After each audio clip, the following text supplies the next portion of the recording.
of an old team. But I think ang significance pa, hindi they're representing the people who actually played a role sa EDSA. Kundi ang nakikita ko ang significance dito, it's being held in Cebu.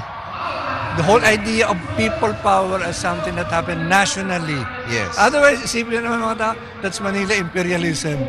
Cebu played a very important part dito sa EDSA.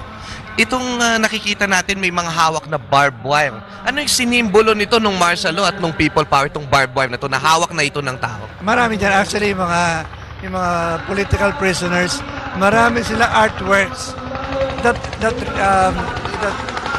laki nando doon yung barbed wire. And I think basically, okay, dumaan lang po sa aming harapan ang chopper na naguhulog ng confetti. Go ahead, Sir Conrad. barbed wire is the perfect representation of repression. Literally, it's a barbed wire. That represents repression.